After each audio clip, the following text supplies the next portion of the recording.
मुझे लग रही है अपनी शादी की बात करने आए हैं। क्या कहूँ इनसे, यही 5 बज गए, इनका झगड़ा तो पता नहीं कब निपटेगा।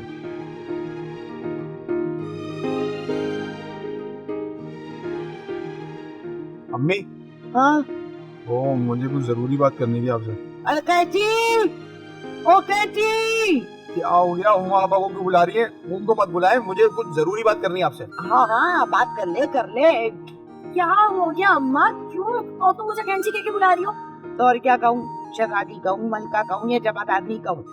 जरा सा काम कहा था, वो ना हुआ तुमसे। जरा सा काम कहा था तुमने? तुम्हारे बेटों ने और मियाँ ने तो मेरे लिए नौकर चाकर लगा के रखे हुए।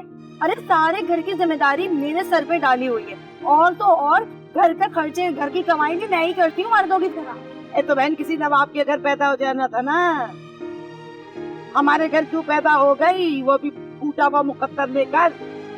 अम्मा, पैदा होना तो मेरे हाथ में नहीं था, हाँ, लेकिन मुकद्दर में फूटा लेके पैदा नहीं हुई। देखो जिस जगह मैं जा रही थी ना, वो शहजादियों की तरह इश्क करती, शहजादियों की तरह। हाँ अम्मी, आप मेरी बात सुन रही है ना? अरे ठहर जा 1 मिनट। अब भाई कहाँ जा रही थी तू, और हमने कौन सा ताज तेरे सर पे नहीं रखवाने दिया? जहाँ भी जा रही थी, अब वहाँ पर बहुत सारे नौकर चाकर हैं। कर लो बात। जा रही थी ना, अब चली जा। अब तलाश कर ले कुछ शहजादा। वाह अम्मा, तुम्हें तो बड़ी देर में ख्याल आया, जब चिड़िया चुग गई खेत और मेरे सर में सफेदी फूट पड़ी। चल बस बहुत हो गया, चला गया वो, टल गई बात। वैसे अम्मा तुम कब तक ये झूठे ड्रामे करती रहोगी? है कब तक झूठी बलाएं टालती रहोगी? चल चल बस हो गया, चल चल चल जा जा।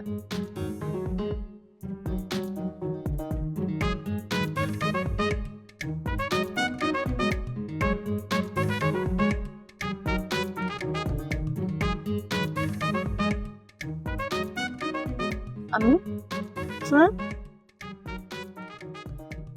अरे माशाल्लाह माशाल्लाह माशाल्लाह, इतनी प्यारी लग रही है मेरी बेटी।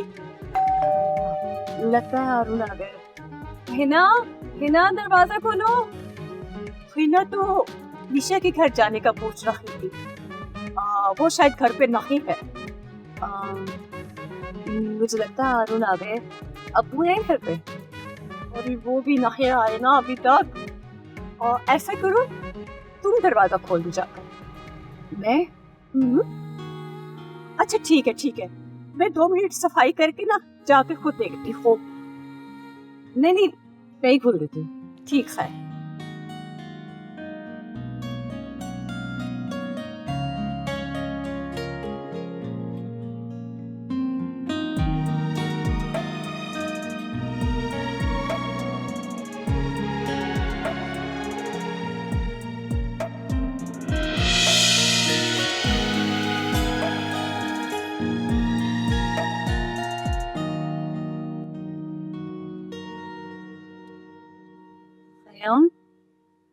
आप?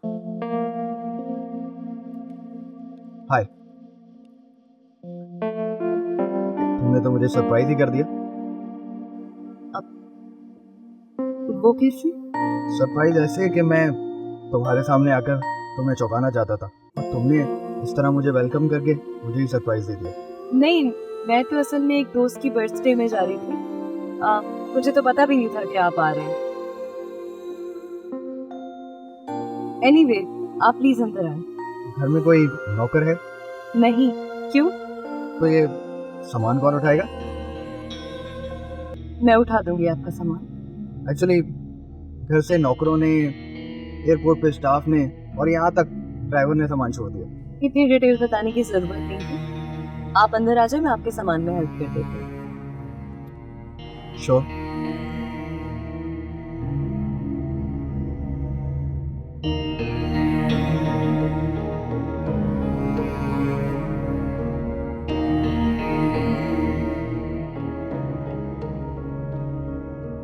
लेकिन एक टीवी पर तो दिखाते हैं कि बंदा परेशान है और उसने 2 बार मोबाइल टच किया और उसको 50,000 मिल गए। अरे सिर्फ उल्लू बनाते हैं। 50,000 तो क्या, 10,000 क्या, 5,000 रुपए तक नहीं देते वो लोग।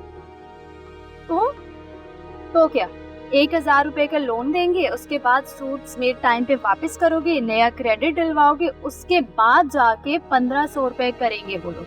बस, और क्या? और क्या, फिर 1500 से 3000 और 3000 पे 10,000 पे आके बंद करेंगे, दोबारा पूरी डिटेल देनी पड़ेगी और उसके बाद 30,000 और 50,000 तक तब जाके पहुंचोगे तुम। ये तो उल्लू बनाना हो गया। दरअसल वो लोग सूद से खूब कमा रहे हैं, यही तो मुसलमान की ईमान को तबाह करने का मगरबी फितना है। तो ये जो अभी 10,000 निकाले वो क्या? अरे वो तो मैंने 2 साल में अपनी लिमिट बनाई है, तब जाके आज 10,000 निकलवाऊंगी और देने जाऊंगी कमेटी अपनी होने वाली सास को। होने वाली सास को? ओहो। हाँ, तो ये 3 महीने कमेटी चलेगी और इस बीच अपने ताल्लुकात बढ़ाऊंगी और 3 महीने बाद 10 लाख। सोचो है ना, 10 लाख कितनी बड़ी रकम होती है। मुझे भी सिखाओ ना, फिर मैं भी डालती हूँ कमेटी। तुझे 10,000 लेने तक ना बड़ा टाइम लगेगा। हाँ, लेकिन मेरे पास एक दूसरे नेटवर्क की लिमिट है। पहले तुम ये बताओ कि तुम वापस कब तक करोगे? 1 महीने तक कर दोगे? सही है, फिर मैं निकलवाती हूँ वहाँ से और तुम्हारी भी और अपनी कमेटी भी साथ लेके चली जाती हूँ। थैंक यू निशा, मेरे पास भी 10 लाख हो जाएंगे, फिर शायद मैं भी हारून को अच्छी लगने लगूं। हाँ, तुमने बताया नहीं, हारून क्या कह रहा था? हाँ, आज आ रहे हैं घर पे आप ही का रिश्ता मांगने। क्या घर पे आ जा रहे हैं?